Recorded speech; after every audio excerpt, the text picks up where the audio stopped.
Bienvenidos en esta oportunidad a todos los hermanos y hermanas en la fe de nuestro Señor Jesucristo y todos aquellos que tienen la esperanza de la segunda venida de Cristo y que todas las cosas han de terminar en este mundo. De la misma manera, nuestra cordial bienvenida a todos los amigos y público en general que por la gracia de Dios tienen la oportunidad de escuchar estos estudios basados en la historia y también en la palabra de Dios. Un mensaje que el ser humano necesita en este tiempo. Estamos estudiando esta serie de estudios de salvación completa del pecado a una vida de santidad en la justicia de Cristo. Estamos en el estudio número 465 de esta serie. Salvación por medio de la justicia de Cristo, cuyo fruto es una perfecta y permanente obediencia a la palabra de Dios, a los mandamientos de Dios, una obediencia que debe brotar del corazón, espontáneamente, naturalmente, porque la salvación es recibir a Cristo y Cristo, por medio del poder de su Espíritu Santo, engendra una nueva vida, una vida espiritual, nacido del Espíritu en carne humana. Esa vida es la vida de Cristo, porque Cristo es creador. Para Él todo es posible. El nuevo nacimiento es el mayor milagro que el ser humano puede experimentar. No es la vida cristiana educar al hombre viejo, al yo, al hombre pecador, al hombre con naturaleza pecaminosa. El ser humano carnal con naturaleza pecaminosa debe ser desechado. Pablo dice, debe ser crucificado y cada día debe morir. El plan de salvación completo en el nuevo pacto en base a la ley de Dios es conceder al ser humano que ha entregado su vida, concederle por fe y gracia una vida nueva, una vida que es el mayor milagro que Cristo quiere hacer en el creyente, crear o dar nacimiento a un hombre espiritual, el hombre interior, con naturaleza divina, para poder vivir la vida cristiana por fe en este mundo. Por eso dice, el justo vivirá por la fe. No dice, el pecador vivirá por la fe. El pecador debe morir cada día y el nuevo hombre debe crecer hasta la medida, hasta la estatura de Cristo Jesús que vivió en esta tierra. Dicho esto, entonces, hoy vamos a continuar estudiando. Este mensaje que estamos estudiando fue presentado por primera vez en una forma clara, sencilla y completa en 1888, hace 133 años. ¿Dónde fue presentado? En el Congreso de Minneapolis que celebraban los adventistas de aquel entonces, donde estuvieron presentes más de 90 delegados, representando al adventismo de todo el mundo. Y Dios quería honrar como sus mensajeros al mundo con este mensaje completo de salvación. ¿Y a quienes Dios utilizó para sus mensajeros en esa oportunidad? A la mensajera del Señor Helena Hardon de White, a dos mensajeros, al doctor Alonzo T. o al doctor E.J. Wagoner y al pastor Alonzo T. Jones. Estos dos mensajeros predicaron este mensaje de salvación por fe y gracia que Dios ha dispuesto gratuitamente conceder al ser humano pecador arrepentido. Pero ese mensaje, conforme hemos venido estudiando hasta aquí, fue rechazado. El pueblo adventista no aceptó ese mensaje, comenzando por los dirigentes líderes, por todos los pastores, el ministerio y todos los delegados, y todo el pueblo adventista siguió el ejemplo de sus líderes. Y al mirar a sus líderes y al depender de sus líderes, también rechazaron este mensaje. Por eso el pueblo adventista hasta hoy no tiene el poder de Cristo, el poder de Dios que cambia primeramente la vida. El pueblo adventista no tiene el carácter de Cristo, la gloria de Dios que rechazaron en 1888. El pueblo adventista no tiene poder para predicar este mensaje, porque este mensaje presenta una salvación por fe y gracia, pero el creyente pecador tiene que aceptar las condiciones. Las condiciones son sencillas y básicas, porque de lo contrario no tendría sentido que Dios pueda conceder salvación, vida eterna, un hombre nuevo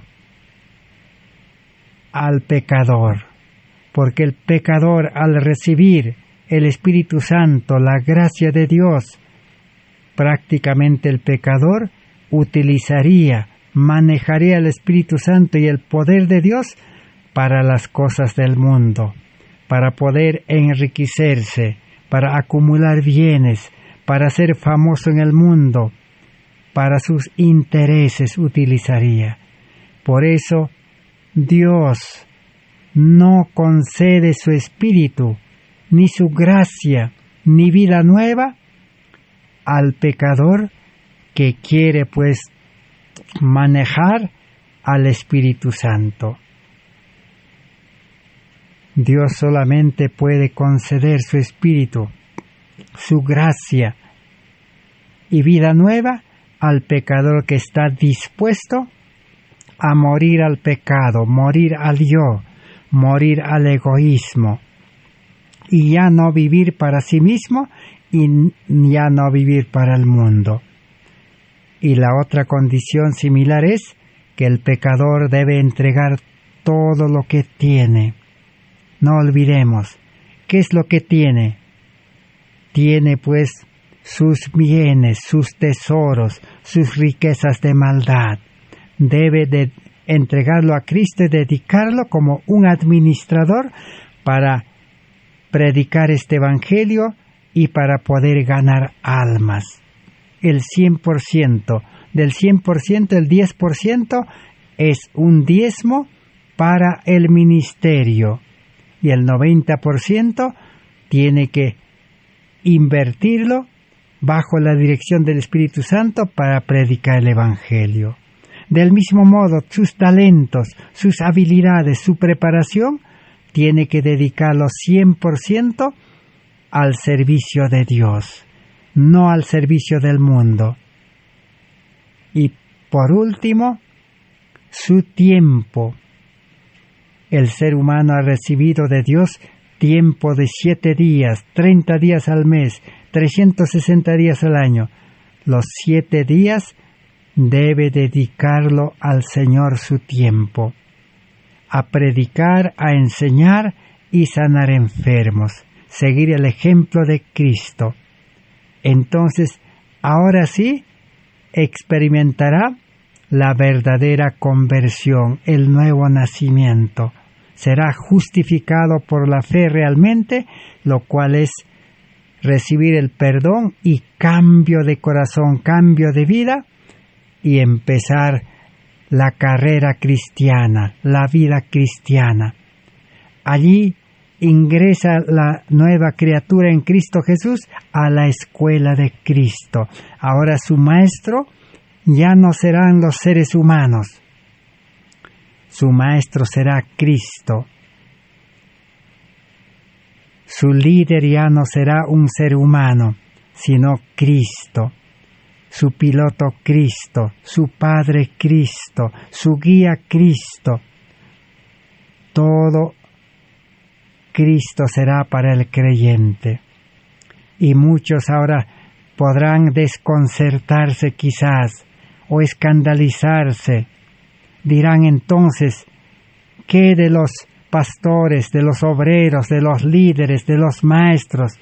No, ellos ahora, cuando el alma aceptó a Cristo y es justificado, ellos tienen que ir a buscar a otras almas, a otras personas que están heridos en este mundo. El diablo, el enemigo, los ha herido. Están sin paz, sin esperanza, sin alegría, sin salvación. Ellos deben ir a buscar otras almas, no deben quedarse en la iglesia. Por eso, para ellos es destinado el 10% el diezmo. Así funciona la vida cristiana. Entonces, todo es condicional. Recibir la vida espiritual, la salvación, la vida eterna es condicional. Entregar todo para recibir todo, y no solo todo, 100 veces tanto. Esa es la promesa de Dios. Si creemos en un Dios poderoso y que cumple, entonces pues podemos tomar decisiones y experimentar. El salmista David dice, hay que probar a Dios, hay que gustar. Comprobemos. Por lo menos aquí el hermano que les habla está comenzando a comprobar. Por eso es que no puedo dejar de hablar, porque el amor me constriñe. No puedo seguir dedicándome al mundo, porque el Espíritu de Dios comienza a liberarme, porque estoy dispuesto. Es un milagro ser liberado del yo, del mundo, de los afanes y de todos los males de este mundo. Así inicia la vida cristiana. Ahora en la vida cristiana tampoco es una vida de ociosidad, una vida de estancamiento. No es decir Dios hará la obra, yo me quedo con manos cruzadas, no. El amor de Dios en el corazón impulsará a la actividad, impulsará a llevar este evangelio, predicar, enseñar, asistir a los enfermos, obra médico-misionera. El cristiano vivirá lleno de buenas obras, ya que él ha recibido la salvación por fe y gracia, ha sido salvo ahora para poder realizar las obras de Cristo en él. ¿Y quién lo va a hacer? El Espíritu Santo, la gracia de Dios. Cristo en el hombre realiza las buenas obras. Y como hemos visto, esas buenas obras de Dios en el hombre serán computadas en el juicio de los vivos para la recompensa de los salvados.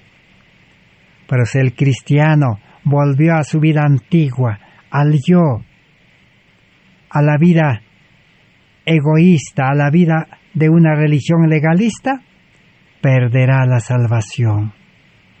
Porque las obras humanas, aunque religiosas, testificarán en contra del creyente en el juicio. Entonces, así, los mensajeros del Señor en 1888 presentaron. Por eso hemos estudiado todos los sermones o prédicas o enseñanzas o mensajes que la mensajera del Señor presentó hasta aquí. Y por último hemos estudiado la ley, Ahora vamos a estudiar la justicia de Cristo.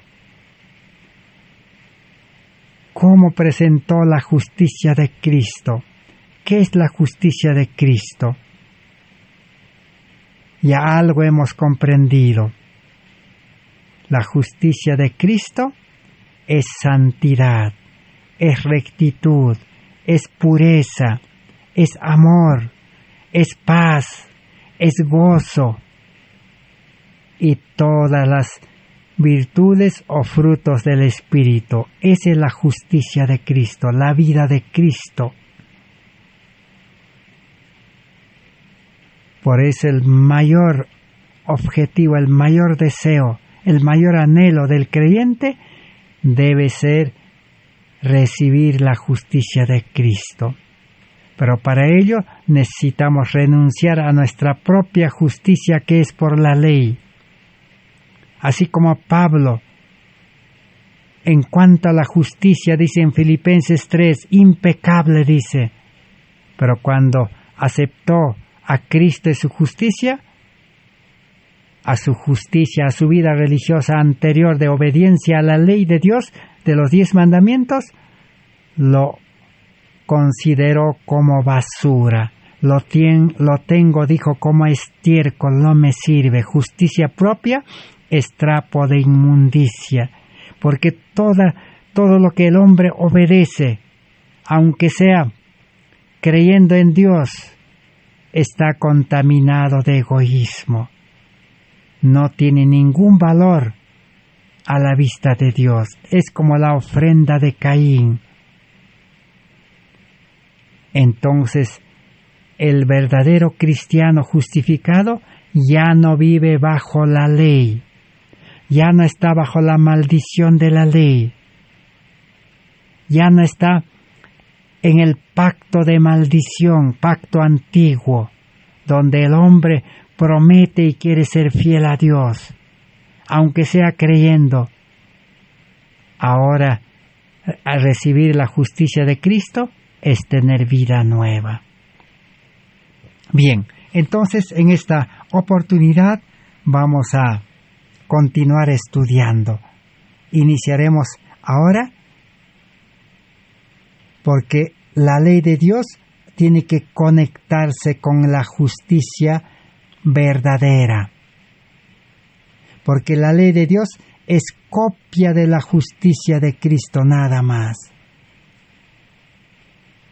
Es una fotografía, es una descripción de la justicia de Dios. Por eso es que la justicia de la ley no puede salvar.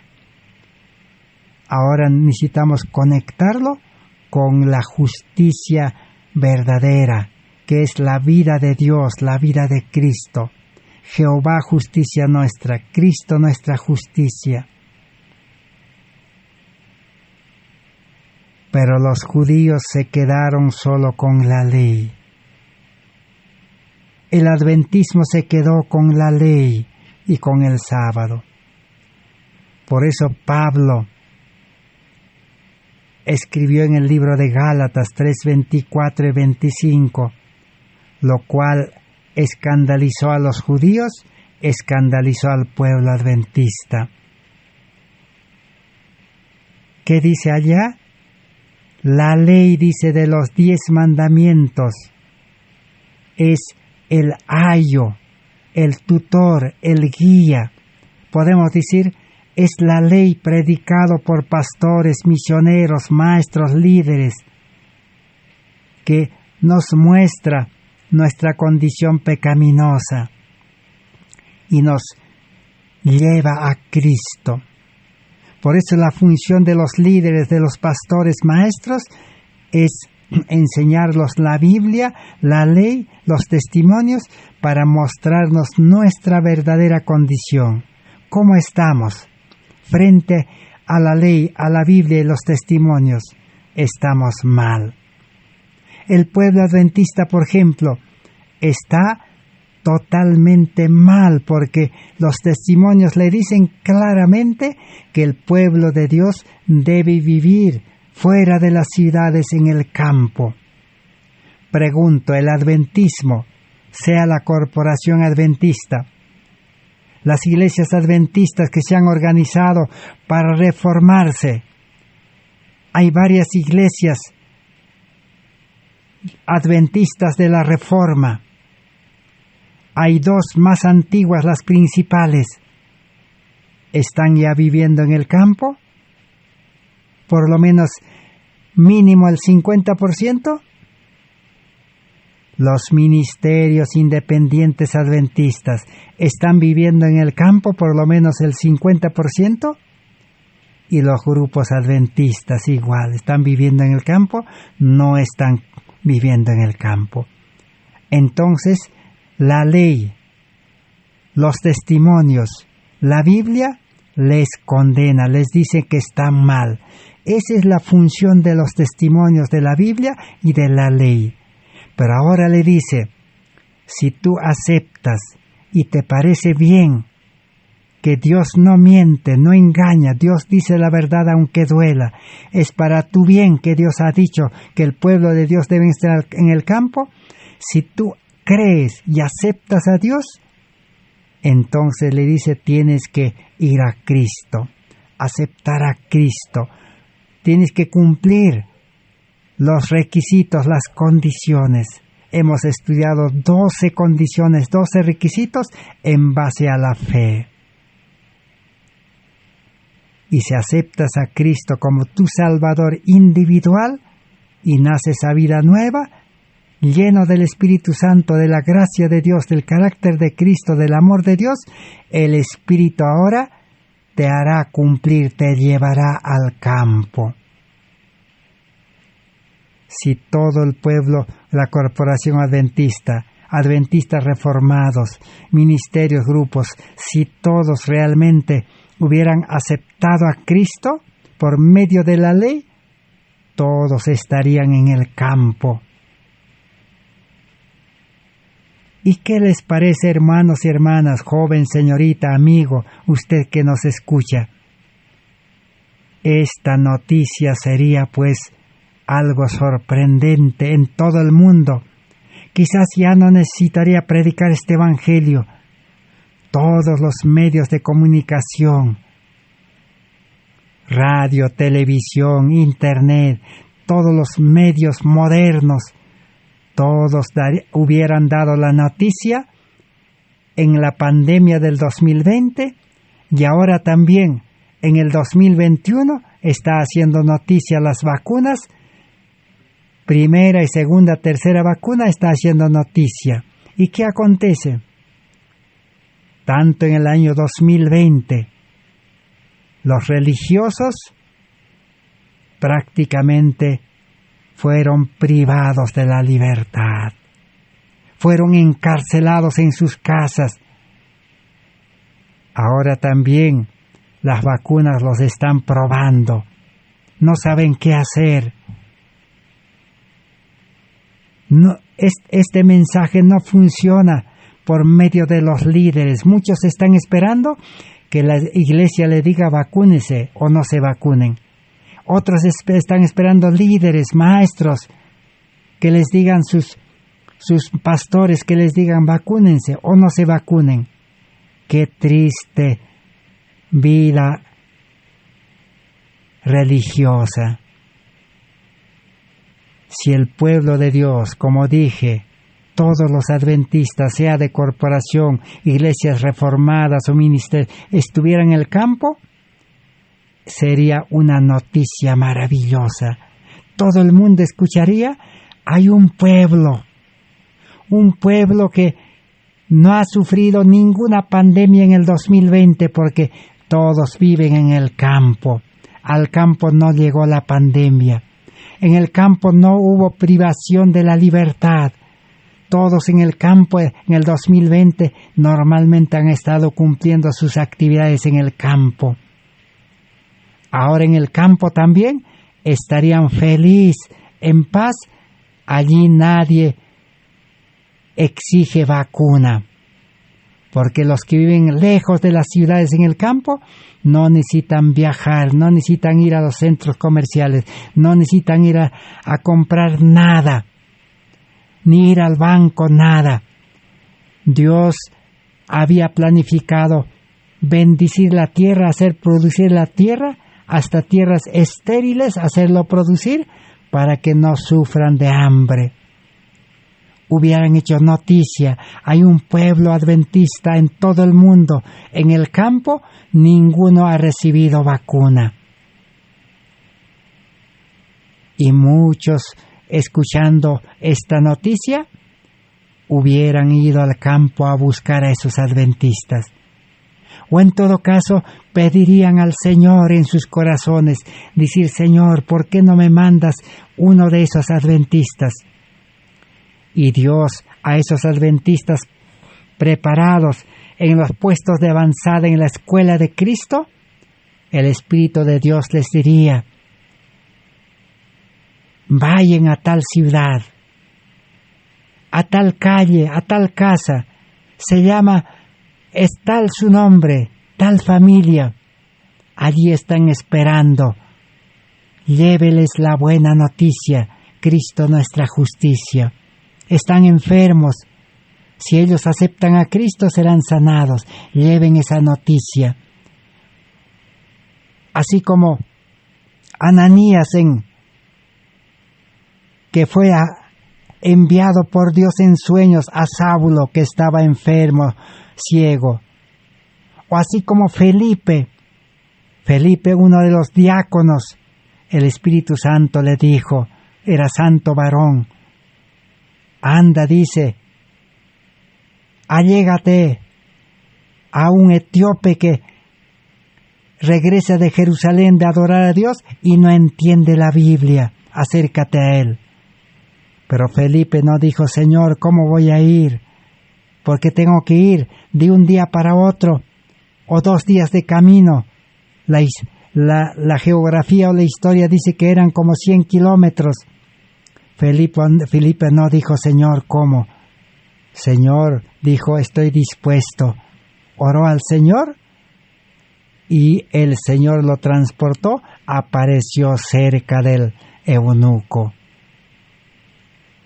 Esa es la obra que Dios quiere hacer. No es como las campañas que se hacen en este mundo.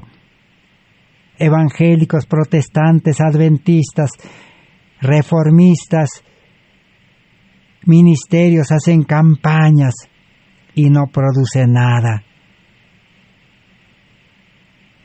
Dios quiere obrar con su poder. Hubiera sido una gran noticia, pero ahora no hay esa noticia. Solo hay una noticia triste, que el año pasado, en el 2020, en la pandemia, muchos líderes, pastores murieron. Muchos religiosos, adventistas, protestantes, evangélicos murieron. Qué pena, qué triste noticia. Yo conocí a un pastor, hasta 2 murieron. Conocí muchos hermanos, un hermano querido, hasta practicaba Reforma Pro Salud, era naturista, atendía enfermos, murió también. Qué triste noticia. Pero este mensaje es un mensaje de salvación, es un mensaje de solución, es un mensaje para enfrentar esta crisis final. Por eso necesitamos estudiar. Entonces, ¿cómo presentó la hermana Elena White la mensajera del Señor en 1888? En los 4 volúmenes que ella dejó escrito para esta generación. Materiales de Elena White de 1888, ya por el poder de Dios, milagroso de Dios, ya está traducido y está en español. Pueden pedir por WhatsApp, podemos mandarles, o hay libros físicos también, los que desean. Pidan al Señor, el Señor hará milagro. No es por gloriarme, a mí el Señor me hizo llegar, ya en físico, virtual, en todo, en su debido tiempo. Pero ahora tengo que compartir. No puedo dejar de hablar. El Señor, con su justicia, purificará este mensaje. Entonces, hoy vamos a estudiar sobre Cristo, nuestra justicia, cómo fue presentado en 1888. Y aún queda todavía de que después de terminar a la mensajera del Señor, comenzaremos a estudiar cómo predicaron en una forma sencilla los dos mensajeros, los pastores Alonzo T. Jones y E.J. Wagoner.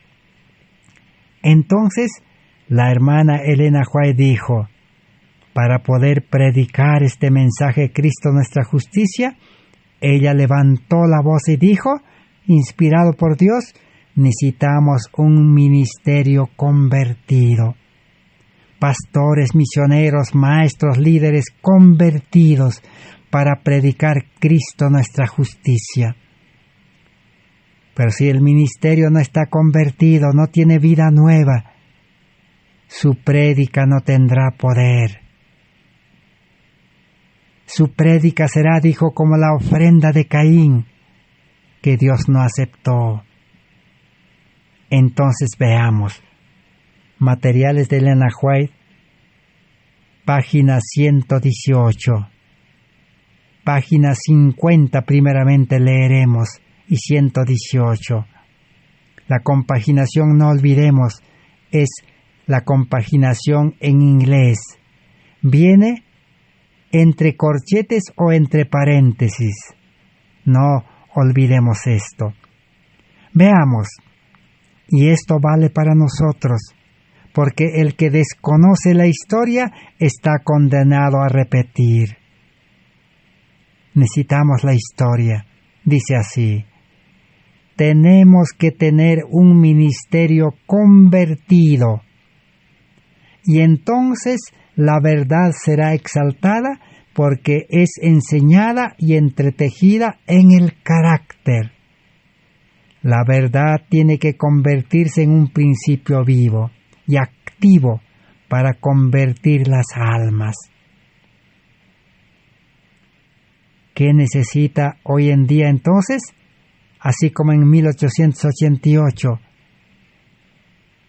porque el ministerio rechazó este mensaje que es por la conversión, aceptar la justicia de Cristo, no pudo darse el fuerte pregón.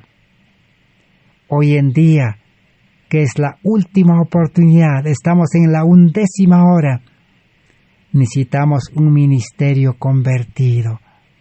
¿Dónde están los ministros, misioneros, maestros, líderes? Necesitan este mensaje. Y ellos son los que darán la advertencia, como el atalaya, tocarán la trompeta, despertarán a la iglesia. De lo contrario, la iglesia seguirá durmiendo, como dice, pastores sin conversión, pastores dormidos, predicando a iglesias dormidas. No hay esperanza. Y si usted, hermano, hermana, está dentro de los dormidos, aquí el mensaje le está llegando. Usted debe pedir a Dios que le despierte el Señor y usted pueda despertar a los pastores, líderes y a toda la iglesia. Sigamos leyendo. La verdad de Dios tiene que ser colocada en el templo del alma para purificarlo de toda contaminación. ¿Dónde tiene que colocarse la verdad? En el templo del alma, dentro del corazón.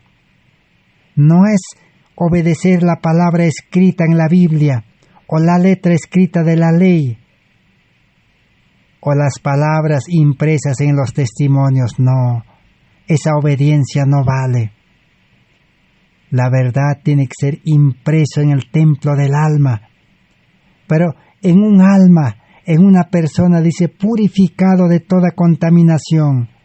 no en un corazón pecaminoso, no en un corazón egoísta, no con una mente carnal lleno de conocimientos de este mundo, conocimientos de evolución. Necesitamos entonces una mente nueva, corazón nuevo, vida nueva. Que Dios nos ayude a escudriñar las Escrituras por nosotros mismos.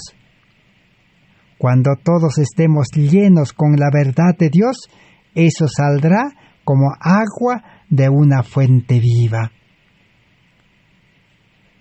La mente nueva que se recibe, el corazón nuevo, debe estar lleno, dice, de la palabra de Dios. El verdadero cristiano estudia por sí solo, por sí mismo, bajo la dirección del Espíritu Santo. Solamente los que no han aceptado a Cristo, no han sido justificados, necesitan ser enseñados por pastores, por líderes, por maestros y por teólogos. Allí están, tenemos que saber diferenciar las dos fases, las dos clases de vida. La vida sin Cristo y la vida con Cristo. No podemos agotar la fuente celestial. Mientras más saquemos, más nos deleitaremos sacando agua de la fuente viva.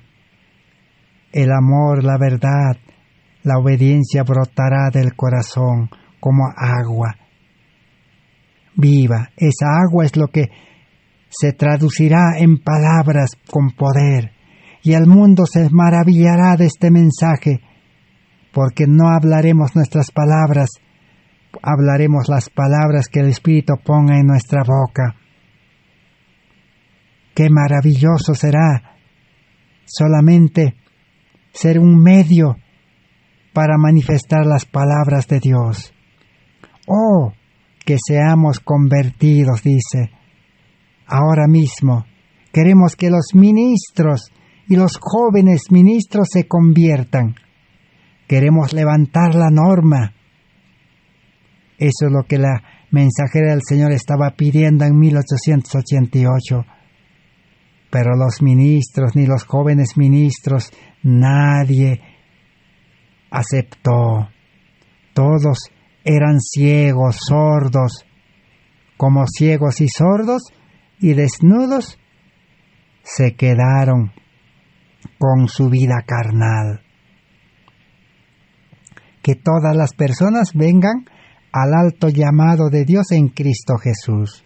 Oremos para que tengamos hambre y sed de justicia, porque Jesús dice: benditos aquellos que tienen hambre y sed de justicia, porque de ellos serán satisfechos y de ellos es el reino de los cielos. San Mateo capítulo 5. Cuando uno tiene hambre y sed, ¿qué hace? Busca comida, busca agua. Así hay que buscar este mensaje como tesoros escondidos.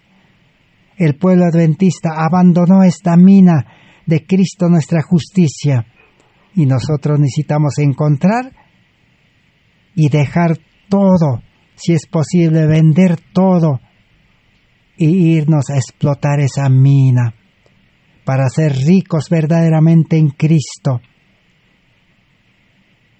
y así poder tener el refugio seguro para estos últimos días que no imaginamos qué cosas más vendrá.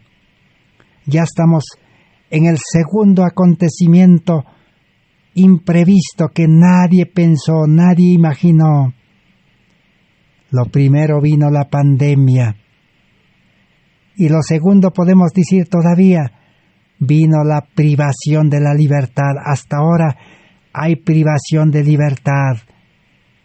Nadie puede movilizarse fácilmente en este tiempo. Nadie puede ni siquiera mandar a sus hijos a los estudios de este mundo.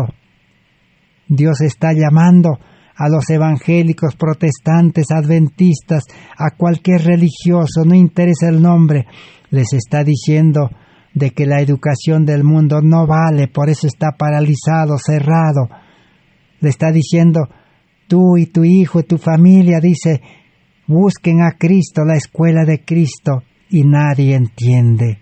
Todavía está esperando que se normalice la educación pagana, diabólica y destructiva de este mundo para seguir mandando a sus hijos, a sus jóvenes. Muchos jóvenes están todavía por internet, siguen estudiando las enseñanzas del mundo, de la sabiduría babilónica, egipcia, de Grecia, que está inspirado en el padre de la mentira. Muchos dicen, yo a mis hijos lo mando, dice, al mundo a educarse para que sean médicos, para que sean abogados, maestros, psicólogos, qué sé yo, infinidad de carreras, dice, los estoy educando para que prediquen el Evangelio. Engaño más grande, que se engañan. ¿Cómo el mundo, el diablo puede preparar para predicar Cristo nuestra justicia? El diablo no quiere que se predique este mensaje, porque sabe que el día que este mensaje se predique y los que lo aceptan, este mensaje, el diablo perderá poder sobre el dominio de esas almas. El diablo está dominando a los pastores, misioneros, líderes, maestros, teólogos, iglesias, los tiene en sus manos, los tiene dormidos, los ha encantado. Pero no saben que hay otro mensaje que encanta peor. Encanta para vida eterna, encanta para felicidad, encanta para paz. Es Cristo nuestra justicia. La mensajera del Señor dijo, Cristo nuestra justicia, conocer y aceptar a Cristo es encantador. Cristo encanta. Cuando uno es encantado por el amor de Cristo, todo el mundo queda atrás. Uno se entrega cuerpo, alma y espíritu y con todo lo que tiene a la obra de Cristo de salvar almas y a ocuparse en su propia salvación. Vamos a leer en la página 162, Materiales de Elena White, y la página 117, dice así: nosotros queremos que usted sea convertido y que tenga la gracia de Cristo en el corazón. No solamente el llamado es que los ministros, los líderes sean convertidos, sino también todos nosotros debemos ser convertidos, dice. De lo contrario, nuestra vida cristiana religiosa no va a funcionar. Cristo dice, sin mí nada podéis hacer. Es esta marcada insignificancia tan aparente en los trabajos de muchos que profesan estar predicando la verdad. Lo que nos alarma, porque sabemos que esto es una evidencia de que no han sentido el poder convertidor de Cristo en sus corazones. Ustedes pueden mirar de la rama más alta hasta la rama más baja de su obra y no encontrarán nada más que hojas, no habrá fruto. Así estaba el pueblo adventista, así están todas las religiones, las iglesias, no hay fruto.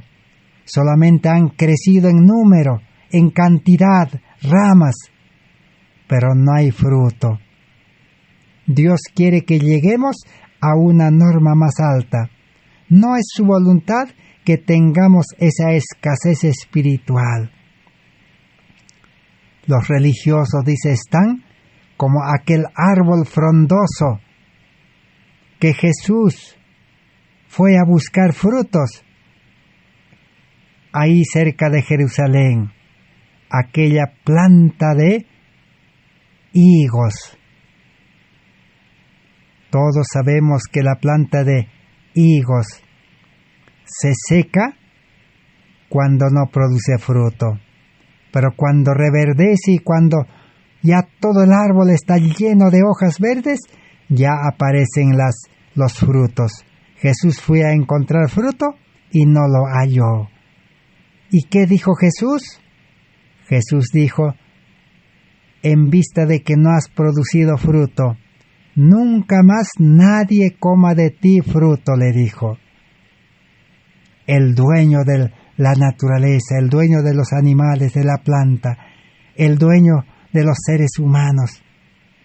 Y al día siguiente, cuando regresaron de Jerusalén, los discípulos miraron ese árbol frondoso. ¿Y qué pasó? Estaba seco. De un día para otro estaba seco, totalmente seco. Y los discípulos se admiraron, no pudieron entender. Así es una religión, una iglesia, un ministerio, el adventismo.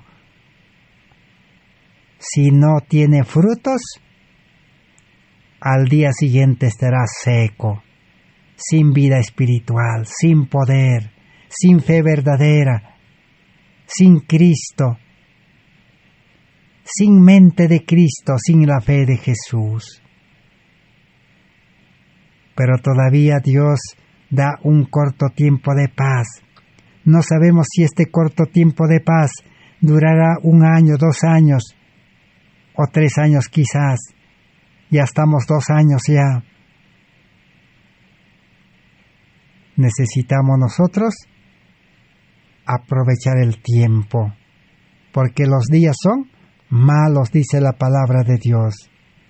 Hay algunos jóvenes que dicen que se han entregado a sí mismos a la obra, que necesitan una experiencia genuina.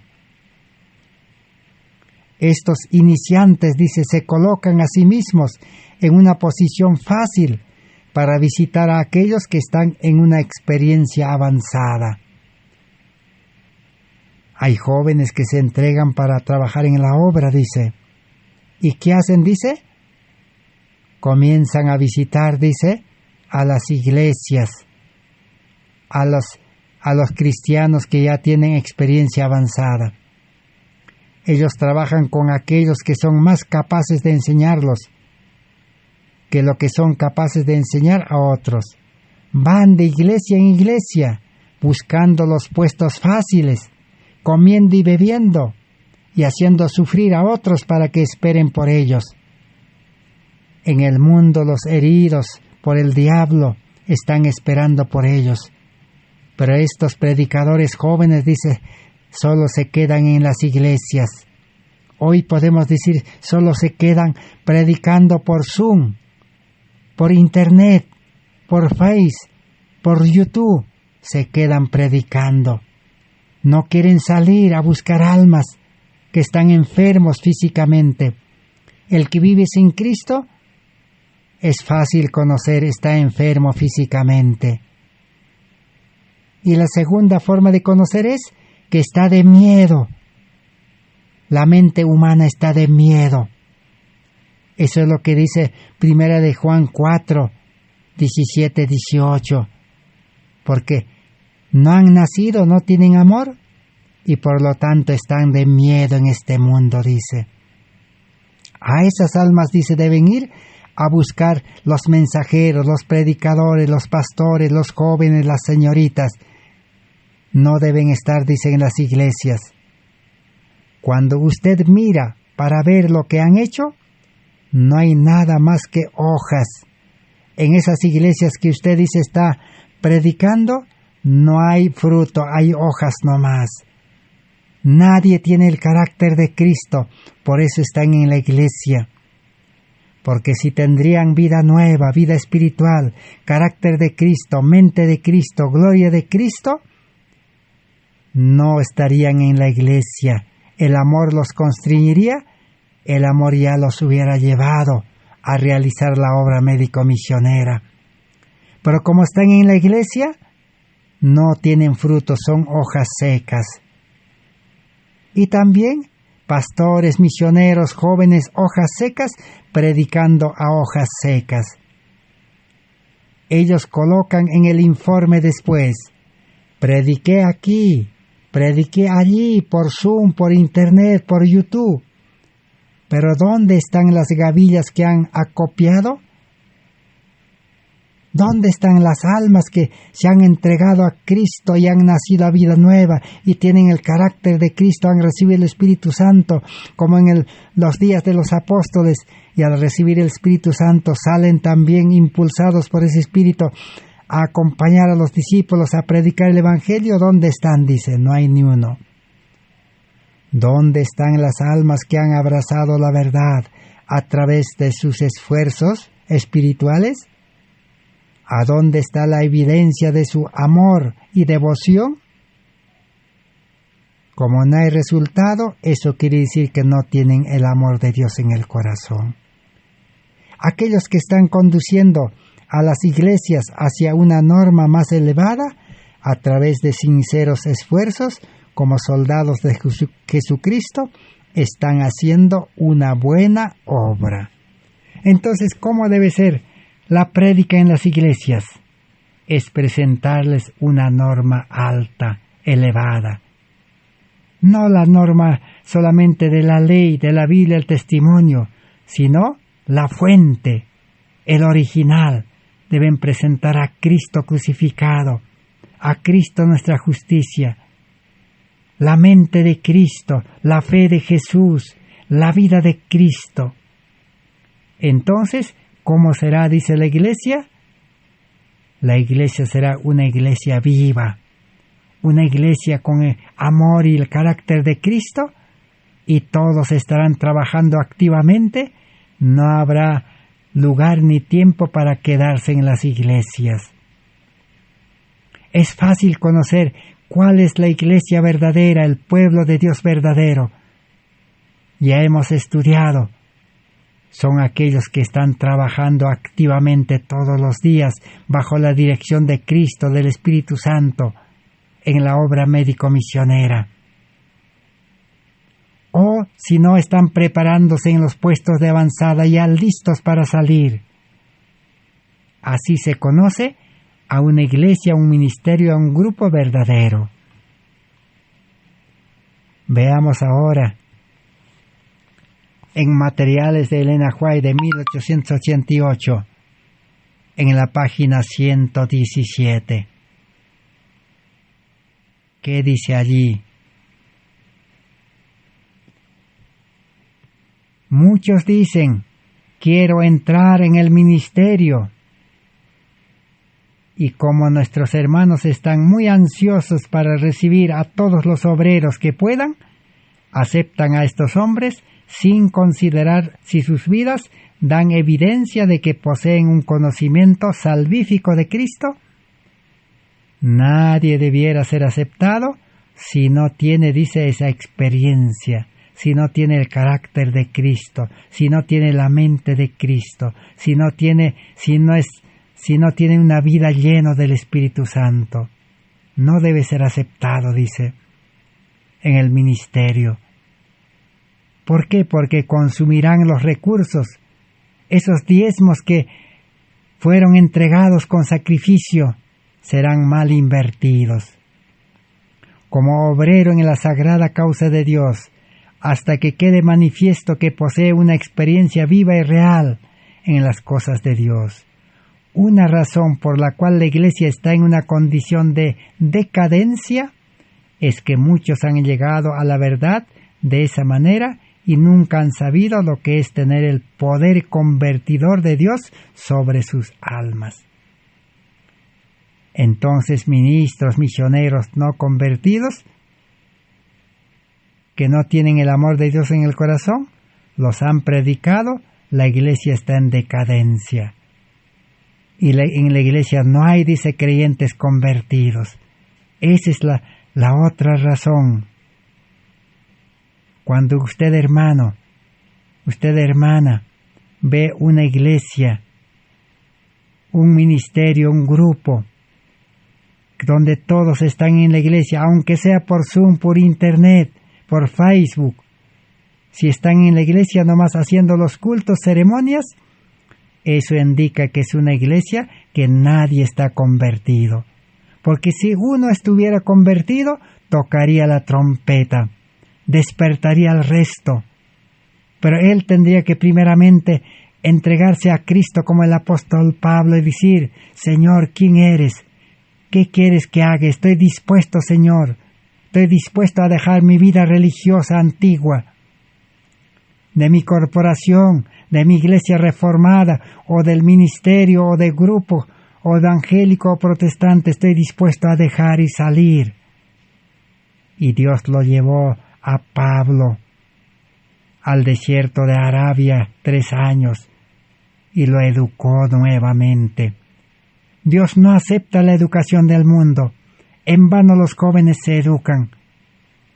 El día que acepten a Cristo nuestra justicia, tendrán que humillarse y decir: Señor, desecho mi educación en el mundo, lo tengo como estiércol, como basura. Ahora sí el Espíritu Santo lo llevará a los puestos de avanzada. Ya muy pronto el Señor está abriendo el camino para todos los que deseen. Yo tengo fe, Dios no va a fallar. Quién sabe, el próximo año, 2022, el Señor nos va a dar un puesto de avanzada en el campo.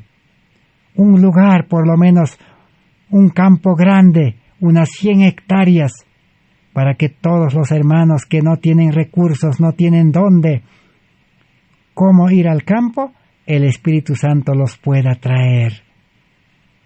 Porque allí Jesús está esperando en su escuela. Hay que seguir pidiendo a Dios. Son 2 años que estamos pidiendo. No hay que cansarse de pedir. Abraham se cansó de pedir, Sara se cansó de pedir y volvió al antiguo pacto. Agar es el antiguo pacto. Ismael, hijo de la carne, es el antiguo pacto. No hay que actuar en la vida cristiana con vida carnal, con mente carnal, con corazón egoísta. Así como nosotros queremos, no. Hay que decir como Jesús: Señor, si tú quieres llevarme al campo, no sea como yo quiero, no sea como mi voluntad me pide, sino sea hecha tu voluntad. Estoy dispuesto. Pero al primer llamado, o a la primera vez que haya un lugar que llegó la noticia, debemos marchar bajo la dirección del Espíritu Santo. ¿Para qué? Para ser una iglesia, un grupo convertido. Muy a menudo las iglesias han sido robadas por la clase que he mencionado, porque ellos toman la ayuda de la tesorería y no traen nada como retorno. Están continuamente retirando medios de la tesorería y debieran ser dedicados al apoyo de obreros eficientes. El mensaje de la justicia por la fe no acepta, no tolera obreros que no vayan al mundo a rescatar almas que el enemigo los ha herido, así como ese herido en el camino a Jerusalén, ese viajero herido. El sacerdote, el levita, no tenían amor. Se quedaron en Jerusalén en su santuario terrenal. Pero el samaritano, que había aceptado a Cristo y que vivía en el santuario espiritual, se compadeció por amor. Eso es lo que deben hacer los obreros, dice los pastores misioneros. No se les debe pagar, dice, con los diezmos a esos pastores misioneros líderes que están solamente visitando de iglesia en iglesia, predicando sermones secos, áridos y sin poder. Los están adormeciendo peor. Pero si Cristo está habitando en el corazón por la fe, todo error será enderezado. habrá solución, dice, para el ministerio y para las iglesias. Queremos, dice, a hombres que estén dispuestos a ir a nuevos campos y que hagan un trabajo duro para el Señor. Hay muchos ministros que nunca se han convertido. Ellos vienen a la reunión de oración y hacen las mismas oraciones antiguas, oraciones sin vida. Una y otra vez repiten, semana tras semana, mes tras mes, año tras año. No tienen nada nuevo ni inspirador para presentar a las congregaciones. Y es evidente que no están comiendo la carne ni bebiendo la sangre del Hijo del Hombre, porque ellos no han recibido a Cristo en sus corazones y no tienen vida espiritual en ellos mismos, dice. No son participantes de la naturaleza divina. Cristo no habita en sus corazones por fe. Oh, que seamos convertidos. Queremos que los ministros y ministros jóvenes se conviertan. Ese fue el pedido de la mensajera del Señor. No hagan que los ministros piensen que ellos tienen que decir todo y que tienen que hacer todo el trabajo, sino que llamen a otros para que conduzcan las reuniones. Nuestros ministros hacen la obra en vez de educar a otros.